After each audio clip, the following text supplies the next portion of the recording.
your life work.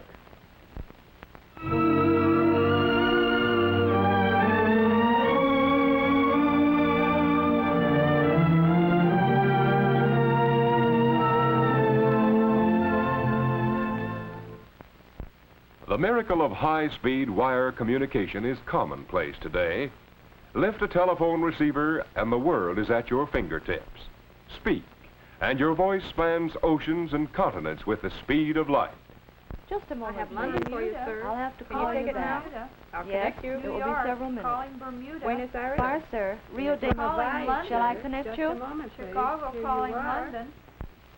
Write on a telegraph blank, and your words appear by modern magic on paper thousands of miles away.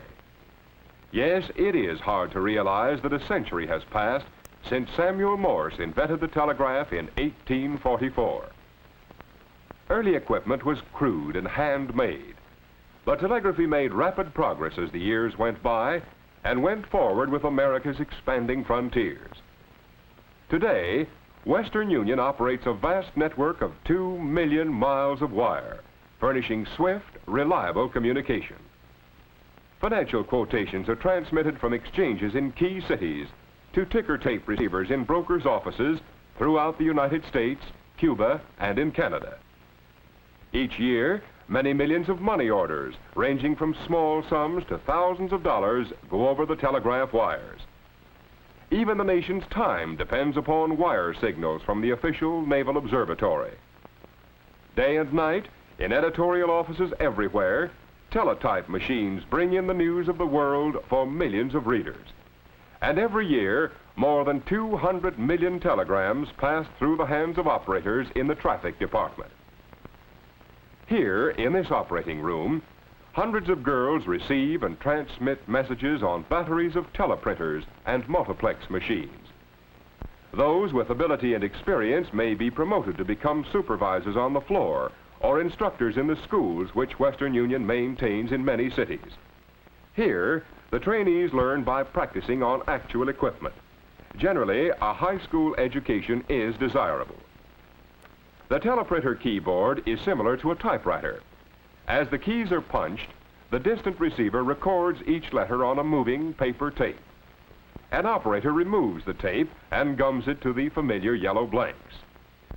The letters NL on this tape identify the message as a night letter. The operator must know how to handle the various classifications, such as day letter, night letter, deferred cable, and special listings. To develop a trainee into a competent operator of the teleprinter and multiplex machines requires from 2 to 3 months. Job opportunities for men are found in the maintenance of all transmission equipment and in the operation of the relay offices.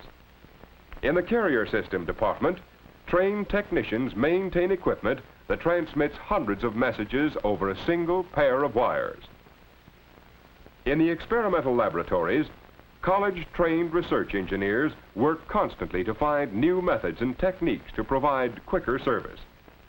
One of these developments is radio beam telegraphy, transmitting 1,040 messages in each direction simultaneously through a series of high towers.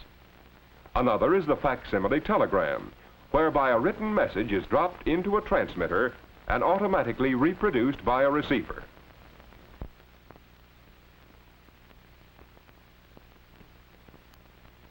Men also are needed at the switchboards which control circuits between offices and in supervision of departments, as well as general executive positions. Typical of these is the traffic manager, who is responsible for the efficient dispatch of all messages through the traffic department. Construction of new branch offices and maintenance of existing buildings and properties is the function of the plant department.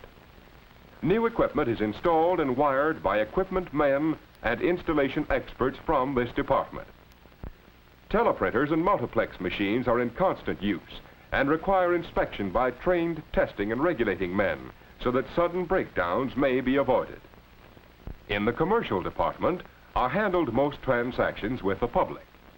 In addition, this department employs about 15,000 messengers to pick up and deliver messages. Here, excellent opportunities are provided for young men to acquire business training because of the contacts established while delivering messages. More than 1 million prominent businessmen began their careers as Western Union messengers. The scope of the modern telegraph and cable is worldwide. In America alone, 30,000 branch offices and agencies offer many opportunities for managers, operators, repairmen, and other trained personnel to render efficient service to the public. It's a far cry from present-day telegraph facilities, the early beginnings of the 19th century.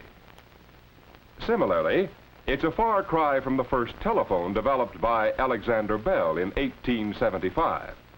In the early days, switchboards were operated by men, and service was crude. Today, modern facilities handle more than 100 million calls every 24 hours. These calls flow at the rate of 1,000 per second through a telephone network using enough wire to string a line to the sun more than 90 million miles away. This tremendous system provides job opportunities for 500,000 employees with a wide range of interests and capacities, from outdoor work with field crews to intricate research work in the experimental laboratory.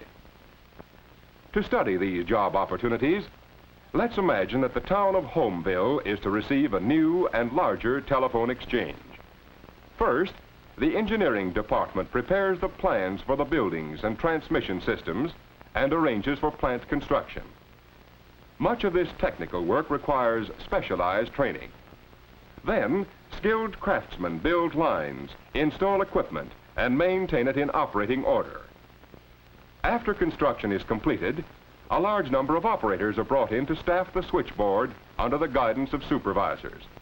These operators have been trained to provide courteous and speedy service.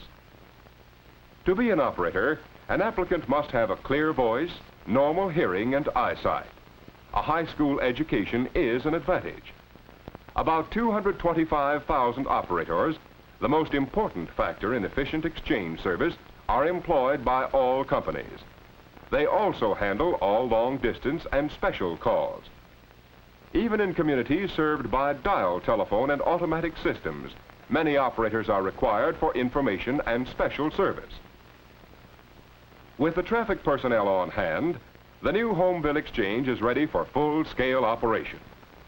A clerical force is organized for computing charges for service, preparing and mailing bills, and collecting the money, as well as all other office work. Costs and income are analyzed, and statistics prepared for administrative purposes. Now, the new Homeville Exchange is a unit of the worldwide telephone network. To supply this far-flung network with the latest improvements, research engineers in laboratories constantly experiment to discover new techniques, new materials, and quicker methods of production. The dial telephone and automatic switchboard are among the better-known accomplishments of these skilled engineers. These are men who must possess the creative mind and an everlastingly curious approach. In addition, they are highly trained in scientific and technical fields. While a college education is helpful, a young man or woman can start in the telephone or telegraph industries after graduation from high school and work his or her way up. For technical work, an understanding of mechanical drawing, elementary electricity, physics, and mathematics is very important. All new employees in these industries are trained right on the job or in company schools to perform specific tasks. One of these special jobs is that of the lineman. His duty is to help build new lines and repair those which have been damaged. In the spring and summer, he fights storms of rain and wind. In the winter, there is ice, snow, and freezing gales. Opportunities in all jobs for promotion are plentiful because most companies prefer to advance their own personnel whenever possible. Dependability is an important factor in judging an applicant's aptitude. And just as the public depends on prompt service and communication, the telegraph and telephone companies, in turn, must depend upon reliable, capable employees to keep these nerve systems of our social and economic life functioning properly. Throughout the country, Men and women can find excellent job opportunities in the twin fields of wire communication. These are jobs with stable employment for a wide range of aptitudes and ambitions. If you are the sort of person who finds satisfaction in contributing to the service of other people everywhere, then telephone or telegraph communication may become your life work.